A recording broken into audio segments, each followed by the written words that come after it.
Hello बच्चों, मैं उदय शंकर। आप कैसे हैं? आपकी तैयारी कैसे चल रही है? हम उम्मीद करते हैं कि आप अच्छे होंगे, स्वस्थ होंगे और आपकी तैयारी भी शानदार तरीके से चल रही होगी। बच्चों, आज के इस इंपॉर्टेंट वीडियो सेशन में हम लोग जनरल साइंस के एमसीक्यूज को लेकर के बात करेंगे। आज के इस वीडियो सेशन में जो एमसीक्यूज होने वाले हैं, ये प्रीवियस एग्जाम्स में पूछे जा चुके हैं और एक बार नहीं, कई बार पूछे जा चुके हैं। बच्चों, ये एमसीक्यूज आपको स्वयं से करना है। आप पहले वीडियो को पॉज कर ले, आप इसे स्वयं से बनाने की कोशिश करें, फिर जाकर के आप अपने आंसर को वीडियो सेशन में बताए गए आंसर से एक बार मैच कर ले। बच्चों, ये काफी इंपॉर्टेंट सेशन होने वाला है। आप वीडियो में शुरू से अंत तक बने रहें। ये वीडियो काफी मेहनत से तैयार किया गया है। अगर ये वीडियो पसंद आए तो आप इसे जरूर अपने ग्रुप में शेयर कर दें। अगर आप इस चैनल पर नए हैं और आपने इस चैनल को सब्सक्राइब नहीं किया है तो आप इसे सब्सक्राइब कर दें। तो चलिए बच्चों, हम लोग अपने इस वीडियो सेशन की शुरुआत करते हैं अपने क्वेश्चन नंबर 1 से। करे क्या कि निम्न रंगों में विषम रंगों को पहचानिए। आपको विषम रंग को पहचानना है कि इनमें से कौन सा रंग विषम रंग है। आपको ऑड कलर का चुनाव करना है। ठीक है, हरा है, भूरा है, पीला है और लाल है। 4 कलर आपको दिए गए हैं। इसमें आपको ऑड कलर का चुनाव करना है। पहले आप इस क्वेश्चन को पहले स्वयं से बनाएं, फिर आप वीडियो में बताए गए आंसर से आप अपने आंसर का मिलान कर ले। बच्चों, इसका जो राइट आंसर होना चाहिए वो बी होना चाहिए, ऑप्शन बी, मतलब भूरा। भूरा कलर क्यों ये विषम है बाकी कलर से? इसका कारण यह है कि जो हरा, पीला और जो लाल है, आप जानते हैं कि सूर्य के प्रकाश में 7 कलर्स होते हैं। उसमें आपको हरा मिलेगा, उसमें आपको पीला मिलेगा, उसमें आपको लाल मिलेगा, लेकिन आपको भूरा नहीं मिलेगा। यानी कि भूरा जो है वो सूर्य के प्रकाश में उपस्थित नहीं होता है। तो 7 रंगों में भूरा नहीं आता है। इसका मतलब है कि हमारा जो भूरा है ना, वो ऑड कलर होगा बाकी कलर्स के ग्रुप में। इसका मतलब है कि हमारा 1 का राइट आंसर हमारा बी होना चाहिए। चलिए हम लोग क्वेश्चन नंबर 2 की ओर मूव करते हैं। करे क्या मौसम विज्ञान संबंधी प्रेषण के लिए निम्न में से किसको गुब्बारे में भरने हेतु उपयोग में लाया जाता है? एक बार सवाल को फिर से सुना जाए। करे क्या मौसम विज्ञान संबंधी प्रेषण के लिए निम्न में से किसको गुब्बारे में भरने हेतु उपयोग में लाया जाता है? मतलब कौन सा गैस गुब्बारा में भरा जाता है? ऑप्शन ए दिया है ऑक्सीजन, ऑप्शन बी में है कार्बन डाइऑक्साइड, ऑप्शन सी में है मीथेन और ऑप्शन डी में है हीलियम। बच्चों, ये सभी के सभी क्वेश्चन जो है वो प्रीवियस एग्जाम्स में और मोर देन 1 टाइम्स पूछे जा चुके हैं। आप इन प्रश्नों को थोड़ा गंभीरता से ले, स्वयं से बनाने की कोशिश करें। बच्चों, इसका जो राइट आंसर होना चाहिए वो डी होना चाहिए, हीलियम। हीलियम गैस हल्की होने के कारण इसको गुब्बारे में भरा जाता है। जब आप गुब्बारे में जब हीलियम गैस को भरते हैं तो ये काफी ऊपर तक के गुब्बारे को लेकर जाता है।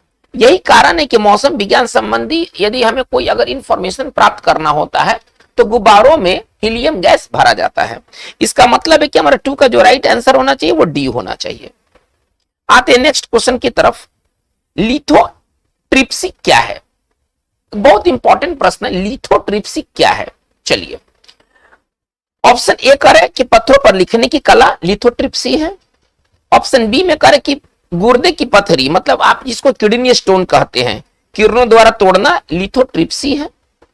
कार्बन विधि से पत्थरों की आयु ज्ञात करना लिथोट्रिप्सी है।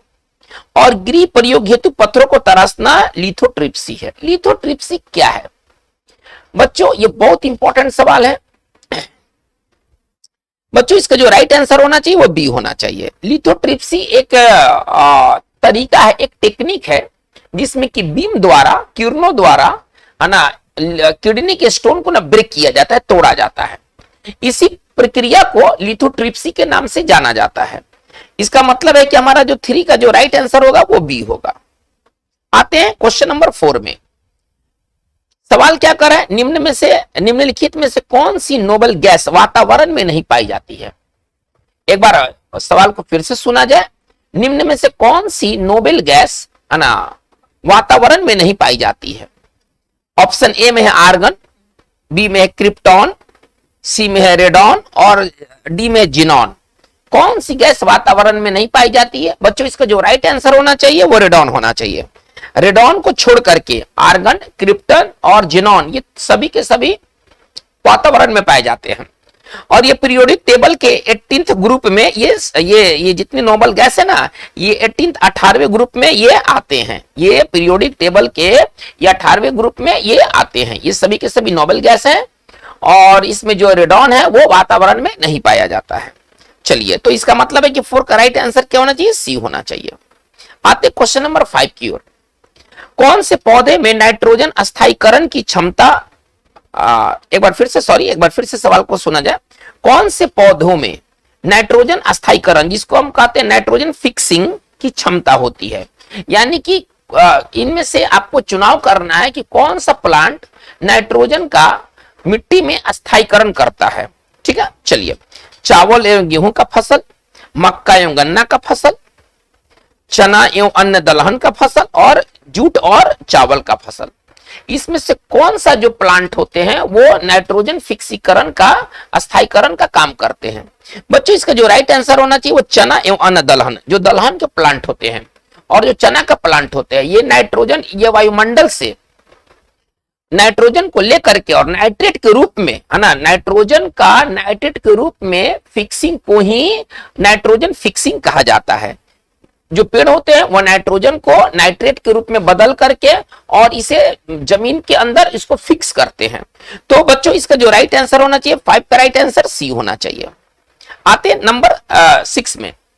करें निम्न में से कौन सा लक्षण हृदय घात से संबंधित नहीं है?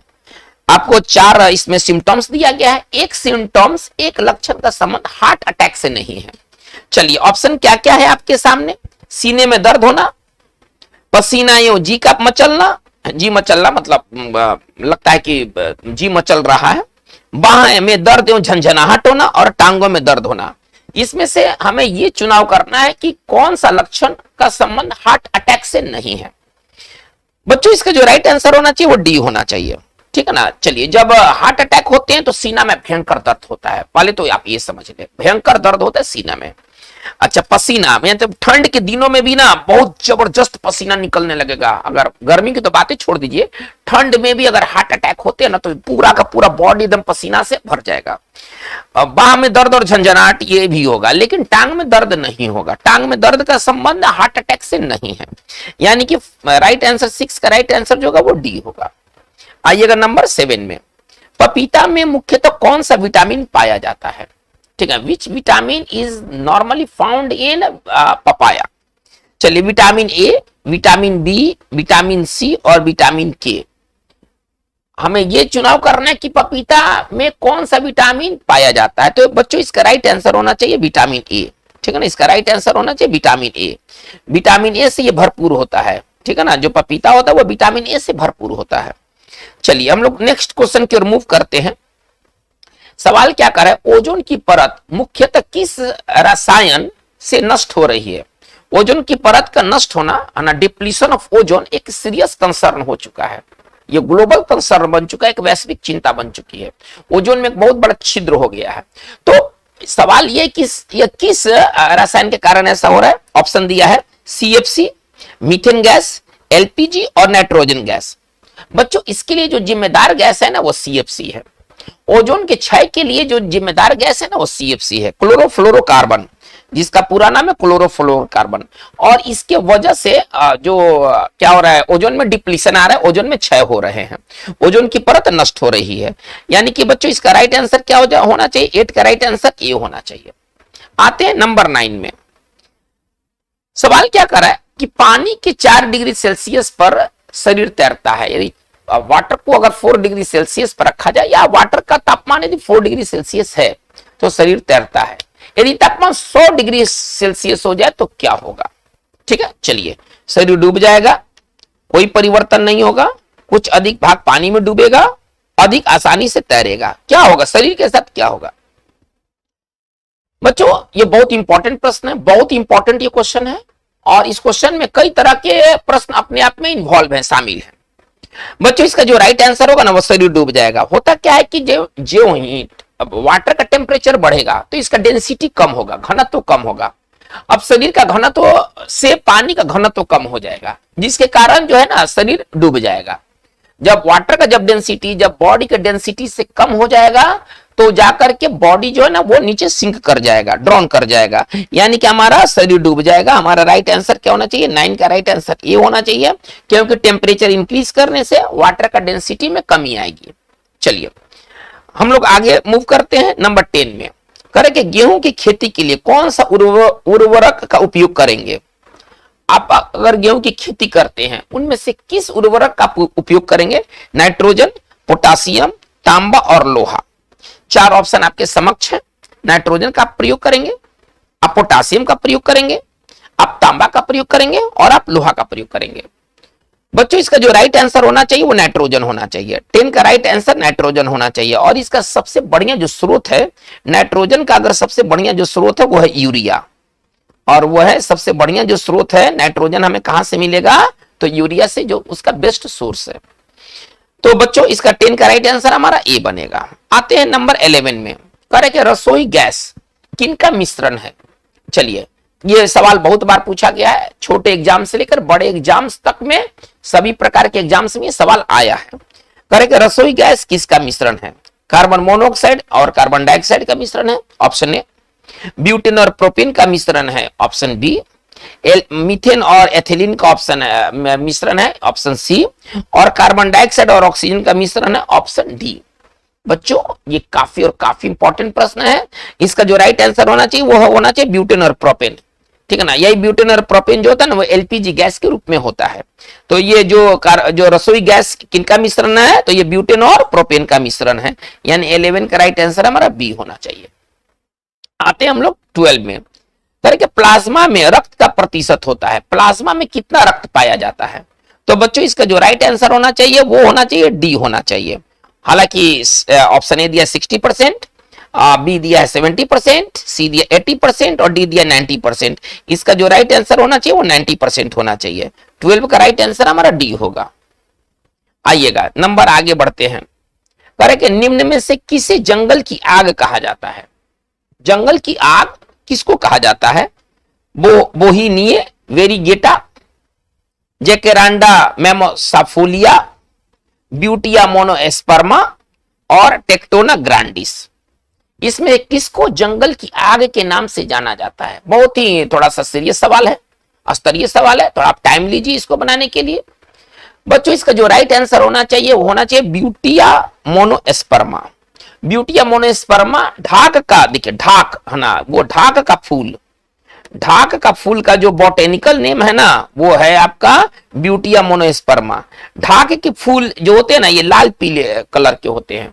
जब ये बड़े पैमाने पर खिलते हैं ना तो चारों तरफ केवल लाल ही लाल नजर आते हैं, तो ऐसा लगता है ना कि जंगल में जैसे आग लग गया हो। ये लाल फूल होते हैं और ये जब एक समूह में खिलते हैं ना तो ऐसा प्रतीत होता है कि जंगल में आग लगा हुआ हो। इसलिए ढाक के फूल को ना जंगल की आग के नाम से भी जाना जाता है, ठीक है, जिसका बॉटेनिकल नेम है ब्यूटिया मोनोएस्पर्मा। चलिए यानी कि हमारा 13 का राइट आंसर जो होगा वो सी होगा। आते हैं नेक्स्ट क्वेश्चन की तरफ। करे क्या? अणुशक्ति एटॉमिक एनर्जी से संबंधित से नहीं संबंधित खनिज को पहचानना है। वो खनिज को पहचानना है जिसका इस्तेमाल हम एटॉमिक एनर्जी में नहीं करते हैं। एटॉमिक एनर्जी बनाने में जिसका प्रयोग नहीं होता है आपको वो पहचान करना है। चलिए मोनाजाइट, थोरियम, बेरिलियम और क्रोमियम, किसका प्रयोग जो होता है एटॉमिक एनर्जी में नहीं होता है? मोनोजाइट, थोरियम, बेरिलियम और क्रोमियम। बच्चों इसका जो राइट आंसर होना चाहिए वो क्रोमियम होना चाहिए। क्रोमियम का जो उपयोग होता है ना इस्पात के निर्माण में, इस्पात के निर्माण में हम क्रोमियम का प्रयोग करते हैं, थोड़ा ध्यान दिया जाए। इस्पात बनाने में क्रोमियम का प्रयोग होता है, जबकि मोनोजाइट, थोरियम और बेरिलियम का प्रयोग जो होता है वो एटॉमिक एनर्जी को उत्पन्न करने में होता है। थोड़ा ध्यान दिया जाए। सवाल क्या कर रहा है कि निम्नलिखित में से किसका संबंध एटॉमिक एनर्जी से नहीं है? तो उसका संबंध, तो आंसर है क्रोमियम। यानी कि हमारा राइट आंसर 14 का राइट आंसर क्या होना चाहिए? डी होना चाहिए। आइएगा नंबर 15 में। करे क्या? क्रायोजेनिक ताप से आशय है वह ताप जो कितना डिग्री के ताप को हम क्रायोजेनिक टेम्परेचर के नाम से जानते हैं। क्रायोजेनिक टेम्परेचर, क्रायोजेनिक का मतलब होता है अत्यंत शीतलन, जिसको कूलिंग कहते हैं। क्रायोजेनिक का मतलब क्या होता है, अगर सिंपल भाषा में कहते हैं कूलिंग, एक्सट्रीम कूलिंग को कहते हैं क्रायोजेनिक। कह रहे हैं क्या कि क्रायोजेनिक टेम्परेचर, देखिए आपको हिंट दे दिया गया है, हिंट दे दिया गया है, अब आप यहां से टेम्परेचर निकाल सकते हैं। क्रायोजेनिक का मतलब होता है कूलिंग, है ना। चलिए 150 डिग्री से कम, 150 डिग्री सेल्सियस से अधिक, माइनस 150 डिग्री सेल्सियस से कम और माइनस 273 डिग्री से कम। क्या कहा गया, क्रायोजेनिक का मतलब होता है अत्यंत कूलिंग, जिसको हम हिंदी में शीतलन भी कहते हैं। जाहिर सी मतलब है कि इसका टेम्परेचर निम्न में जाना चाहिए, माइनस में जाना चाहिए। माइनस में अगर हम देखते हैं तो दो हमारे पास ऑप्शन है, माइनस 150 डिग्री सेल्सियस से कम और एक है माइनस 273 डिग्री सेल्सियस से कम। इसका बच्चों जो राइट आंसर होना चाहिए वो सी होना चाहिए। माइनस 150 डिग्री सेल्सियस से कम के टेम्परेचर को क्रायोजेनिक टेम्परेचर कहते हैं। अगर इसका फ़ारेनहाइट में अगर इसको अगर देखा जाए तो माइनस 238 डिग्री सेल्सियस को हम क्रायोजेनिक टेम्परेचर के नाम से जानेंगे। माइनस 238 डिग्री सेल्सियस से कम, ठीक है ना, हमें ये देखना है। तो बच्चों इसका राइट आंसर क्या होना चाहिए, 15 का राइट आंसर सी होना चाहिए। आइएगा नंबर 16 में, करे कि लगभग 20 डिग्री सेल्सियस के तापक्रम पर किस माध्यम में ध्वनि की गति अधिकतम रहेगी।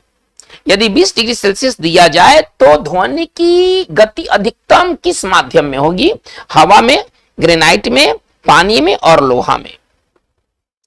एक बार सवाल को फिर से समझा जाए, लगभग 20 डिग्री सेल्सियस के तापक्रम पर किस माध्यम में ध्वनि की गति अधिकतम होगी। सबसे ज्यादा जो ध्वनि की गति होगी वो किस में होगी, तो बच्चों इसका जो राइट आंसर होना चाहिए लोहा, ठीक है ना। ठोस में ध्वनि की गति अधिकतम होती है, पहला तो चीज ये समझिए।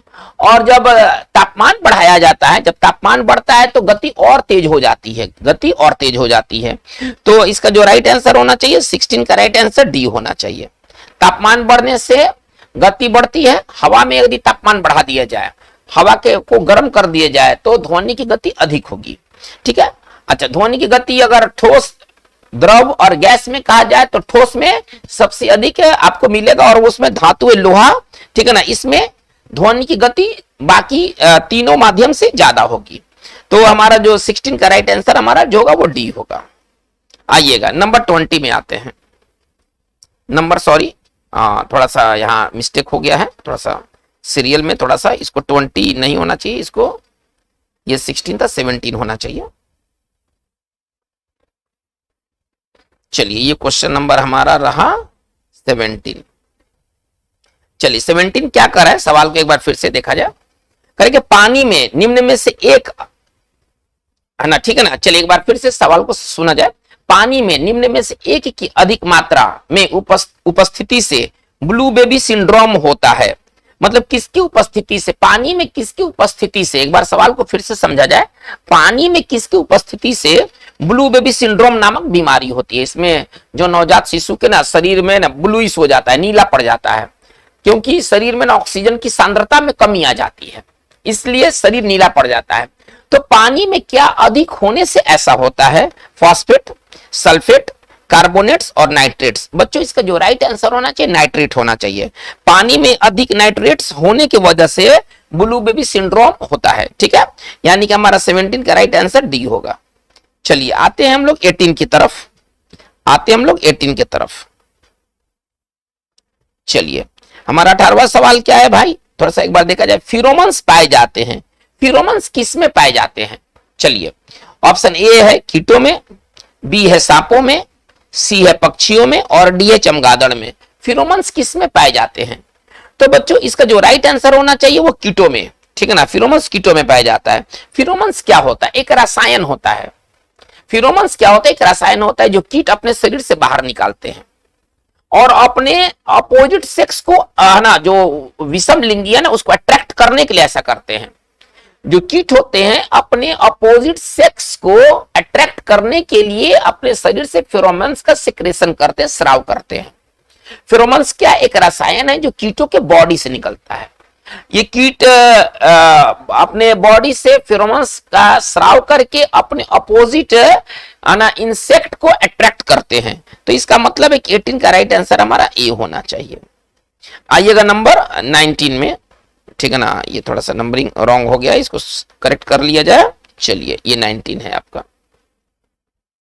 चलिए एक बार सवाल को फिर से देखा जाए। करें कि जब रक्त में ऑक्सीजन की सांद्रता में कमी आती है, मतलब जब रक्त में ऑक्सीजन की कमी हो जाता है तो श्वास की गति में क्या फर्क पड़ता है?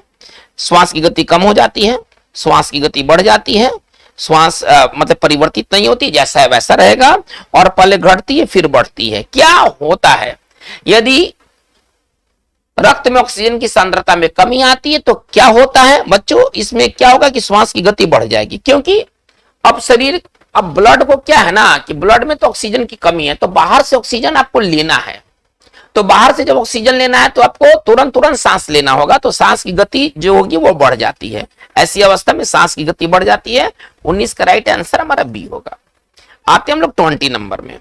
चलिए अब हमारा जो नेक्स्ट सवाल है वो देखा जाए। 20 नंबर क्या कर रहे हैं? करे कि एटम में न्यूट्रॉन की खोज किसने की थी? एटम में न्यूट्रॉन की खोज किसने की थी? जे थॉमसन, चैडविक, रदरफोर्ड और न्यूटन। एटम में न्यूट्रॉन की खोज किसने की थी? तो बच्चों इसका राइट आंसर चैडविक होना चाहिए। चैडविक साहब ने न्यूट्रॉन की खोज की थी, जबकि थॉमसन ने इलेक्ट्रॉन का खोज किया था। थॉमसन किसका खोज किया था? इलेक्ट्रॉन का खोज किया था। लेकिन सवाल हमारा न्यूट्रॉन से है, अतः हमारा 20 का जो राइट आंसर होगा वो बी होगा। बच्चों आज के टोटल हमारे इस वीडियो सेशन में टोटल 20 सवाल रहा, जो कि काफी इंपॉर्टेंट सवाल है। लेकिन बच्चों ये जो प्रैक्टिस सेशन हम लोगों ने शुरू किया है जनरल साइंस से रिलेटेड, ये आगे चलता रहेगा। ये आज हमारा ये फर्स्ट वीडियो था। बच्चों एक बार फिर से आपसे रिक्वेस्ट है कि अगर ये वीडियो पसंद आया हो तो आप अपने ग्रुप में जरूर शेयर करें। अगर आपने इस चैनल को अभी तक सब्सक्राइब नहीं किया हो, जो कि आपके चैनल पर ये वीडियो आया है, अगर आपने उसको सब्सक्राइब नहीं किया हो तो आप उसे काइंडली सब्सक्राइब कर ले। आज की बात बस इतना ही। Thank you very much.